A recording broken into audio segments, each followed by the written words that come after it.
মহাত্মাগণ বলেন যে ভক্তিযোগী শ্রেষ্ঠ যোগ, ভক্তই ভগবানের মহিমা বা মাধুর্য রস আস্বাদন করেন।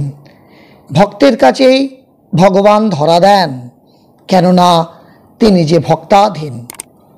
আজকের এই ভিডিওয় আমরা আপনাদের কাছে উপস্থাপিত করছি স্বামী পরমানন্দের একটি গভীর এবং মনোগ্রাহী আলোচনা, যেটি তিনি তার ভক্তদের কাছে উপস্থাপিত করেছিলেন আলোচনা প্রসঙ্গে। আর সেই আলোচনাটি হল ভক্তিতত্ত্ব বা ভক্তিযোগ বিষয়ে। স্বামী পরমানন্দ বলছেন যে ভক্তি শব্দ ভজ ধাতু থেকে আগত। ব্যাকরণ অনুসারে ভজ সেবায়াম তথা ভঞ্জ অমার্দনে ভজনং ভক্তি, অর্থাৎ প্রেমপূর্বক ভগবানের ভজন করাই ভক্তি। ভগবান ভিন্ন অন্য সমস্ত সম্পর্ক ছিন্ন করাই ভক্তি।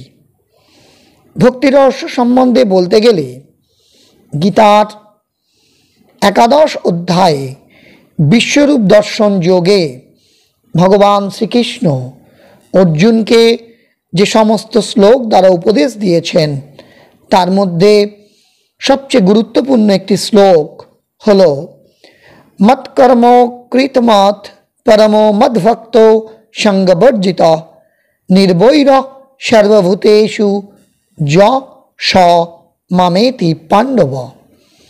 এই শ্লোকটি অনুধাবন করলে দেখা যায় এর মধ্যে 5টি মহাবাক্য আছে। তার মধ্যে 3টি ভগবানের বিষয়ে এবং 2টি সংসার বিষয়ে। এগুলো কি কি? এগুলো যেমন মৎকর্মকৃত, মৎপরম এবং মদ্ভক্ত। আর অপর দুটো হল সঙ্গবর্জিত এবং নির্বৈর সর্বভূতেষু। এই বাক্যগুলোর মধ্যে ভগবান বলেছেন কেমন করে তাকে লাভ করা যায়। মানব সমস্ত কর্মই শরীর, মন এবং ইন্দ্রিয় সহযোগে সম্পন্ন করে থাকে। মৎকর্মকৃত অর্থাৎ মদর্থ কর্মকৃত, যিনি ভগবানের জন্য কর্ম করেন। সংসারে দেখা যায় কর্ম সকলেই করে। এখানে বিচার্য হল মানুষ কার জন্য কর্ম করে? তার পত্নীর জন্য, পুত্রের জন্য, ধন লাভের জন্য, ইন্দ্রিয় সুখের জন্য, না লোক প্রতিষ্ঠার জন্য?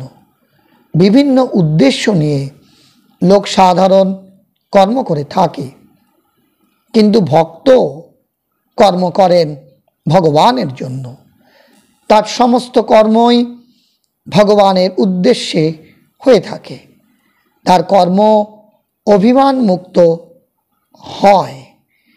ভক্ত কর্মফল ভগবানকে অর্পণ করে দেন, অর্থাৎ ভগবানকে ভার দেন। তিনি নিজে ভগবানের জন্য কর্ম করেন। এই জন্য কর্মেই তোমার অধিকার, কর্মফলে নয়। কর্মের ফলাফলের ভার তুমি ভগবানকে অর্পণ করো। দ্বিতীয়ত মৎপরম, অর্থাৎ ভগবানে শরণাগত হও। তুমি এই সংসারে শ্রেষ্ঠ কাকে মনে করো? তোমার অবলম্বন বা ভরসা কার উপর? বিশ্বাস এবং ভরসাস্থল ভগবানই হওয়া উচিত, কারণ সংসারে সর্বশ্রেষ্ঠ বিষয় হল একমাত্র ভগবান।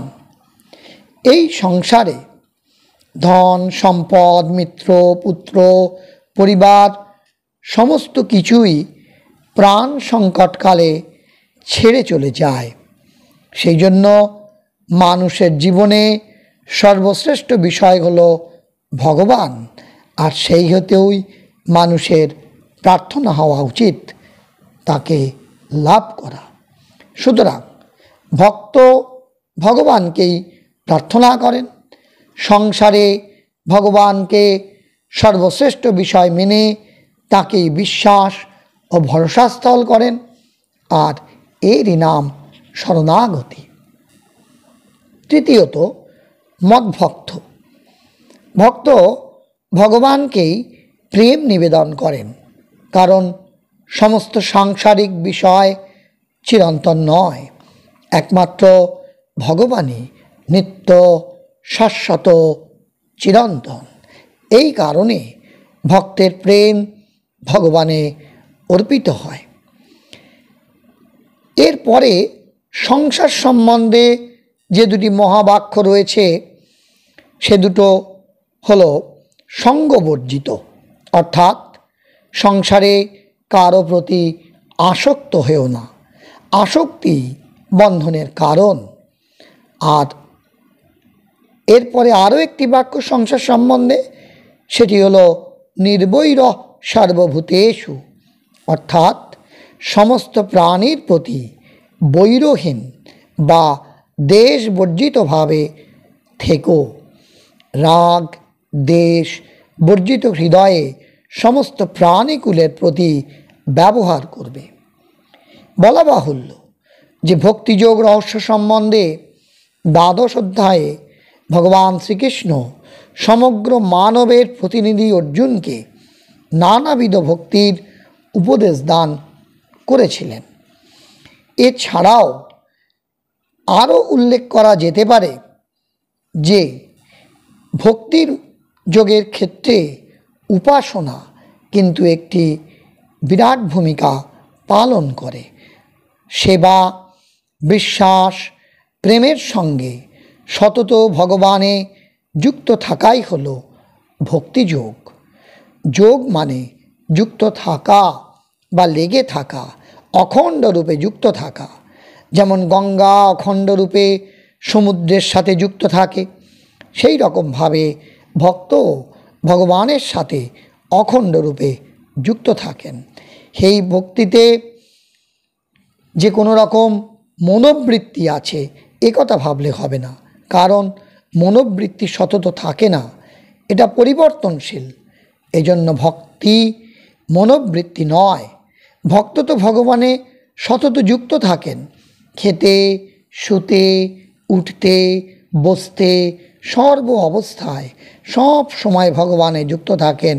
সুতরাং ভক্তি হলো রাগাত্মিকা সংস্কার।